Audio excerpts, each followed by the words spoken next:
धन्यवाद अध्यक्ष महोदय. 2017-18च्या अर्थसंकल्पीय अनुदानाच्या मागण्यावर चर्चा करण्यासाठी मी या ठिकाणी उभा आहे. साहेब, माझा जो मतदारसंघ आहे तो अतिशय दुर्गम आणि विशेषत्वाने दादा मला सांगावं लागेल की माझा मतदारसंघ किल्ले शिवनेरी छत्रपती शिवराय अष्टविनायक आहे आणि 136 किलोमीटरच्या लांबीचा आहे पूर्व पश्चिम आणि फिरायचं म्हटलं तर किमान 3 दिवस लागतात. अशा परिस्थितीमध्ये गेले 70 वर्षाच्या स्वातंत्र्यानंतर सुद्धा बरेचशी कामं मागच्या शासनाकडून झालेली नाही, परंतु मला खात्री आहे की शिवरायांच्या व्यवस्थेच्या निमित्ताने जे साकारलेलं स्वप्न घेऊन तुम्ही जी मंडळी काम करताय त्या अनुषंगाने रस्ता आणि ब्रिजची कामं अतिशय महत्वाच्या टप्प्यावर येऊ पाहतायत आणि त्या अनुषंगाने कालच्या बजेटमध्ये सुद्धा चांगल्या पद्धतीचा निधी आपण खरंतर आम्हाला वितरित केला.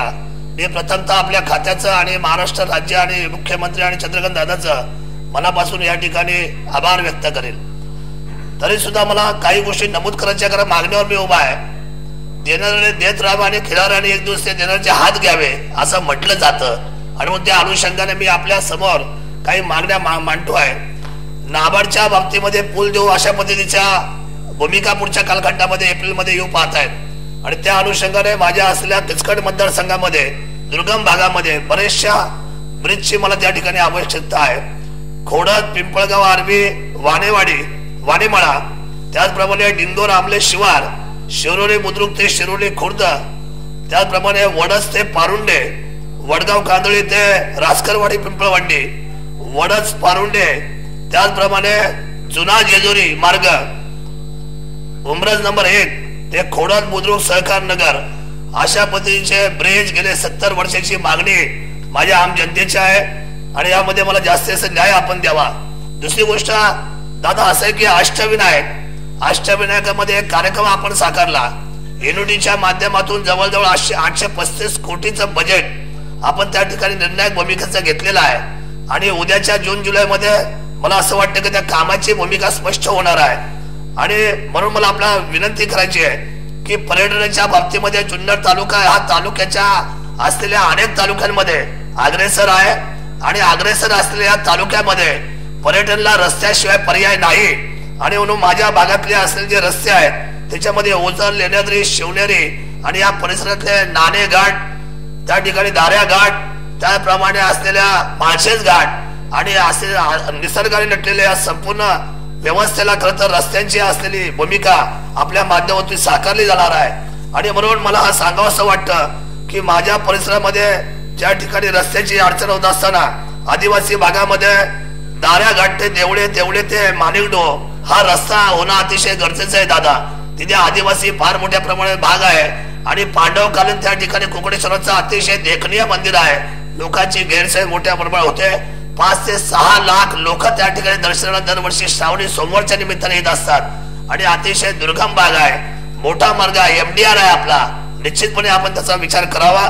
त्याप्रमाणे आंबे आतवीचा रस्ता सुद्धा दुर्गा मातेचा अतिशय प्राचीन असं मोठा तीर्थक्षेत्र आहे जिथे शिवाई मातेच्या आणि या अंबाबाईच्या दर्शनाला राष्ट्र माता जिजाऊ जात होत्या. अशा पद्धतीच्या आख्यायिकेच्या असलेल्या दुर्गम गोष्टी माझ्याकडे आहेत, आपण त्याचा विचार करावा. महसूलच्या बाबतीमध्ये माझ्या मतदारसंघामध्ये महसूलची इमारत अतिशय मोडकळी झालेली आहे आणि त्या इमारतीची दयनीय परिस्थिती पाहता ती इमारत कधी पडेल हे सांगता येत नाही.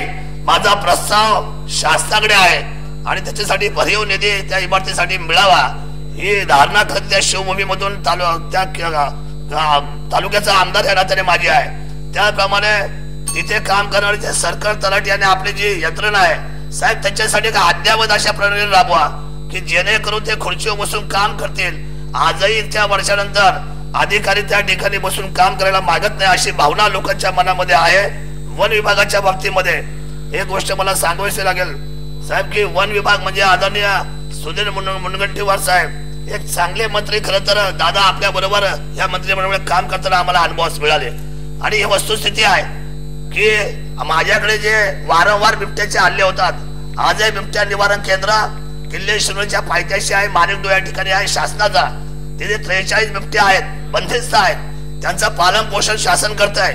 पण जवळजवळ 150च्या अधिकचे बिबटे आमच्या ऊसात आणि आमच्या वावरात फिरताना आढळतात. दरवर्षी हल्ले होतात. 4 ते 5 माणसं मृत्युमुखी पडतात आणि शेकडो माणसं जखमी, अशा पद्धतीची नोंद सातत्याने आपल्या रेकॉर्डवर आहे, फॉरेस्टच्या रेकॉर्डवर आहे, महाराष्ट्र शासनाच्या रेकॉर्डवर आहे. आणि म्हणून मधल्या काळामध्ये आम्ही तजवीज मागितली की आमच्याकडे एक बिबट्या सफारी व्हावी, एक पायलट प्रोजेक्ट या शासनाच्या माध्यमातून व्हावा. आणि म्हणून त्या पायलट प्रोजेक्ट आणि बिबट्या सफारीसाठी ज्या पद्धतीची यंत्रणा शासनाने मधल्या काळामध्ये बोलवली, त्या संपूर्ण असलेल्या माहितीनुसार मला कालच आनंदाची बाब सुधीर मुनगंटीवार साहेबांनी दिली की बिबट्या सफारी जुन्नरच्या आंबे गावाला या ठिकाणी 550 हेक्टरवर आपण नियोजित करण्यात येत आहे.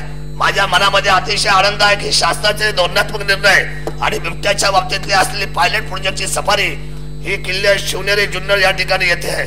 वन विभागाचा मी या ठिकाणी निश्चितपणे आभार व्यक्त करेल. आणि साहेब राहिला आदिवासी विभाग. आदिवासी विभाग म्हणजे माझ्या मतदारसंघात 30 ते 35% आदिवासी विभाग आहे. आदिवासी विभागाच्या धोरणात्मक निर्णयासाठी आश्रमशाळेचं काम ज्या वेळेला एवढा मोठा निधी दिला, पण आश्रमशाळेच्या कामाच्या संदर्भातील चौकशी सावरासाहेब आपल्याला विनंती आहे. धोरणात्मक निर्णय आपण करताय, आपली भूमिका चांगली आहे, परंतु त्या आश्रमशाळेमध्ये खरं तर एक चांगल्या पद्धतीची इन्क्वायरी आपल्या माध्यमातून होणं गरजेचं आहे.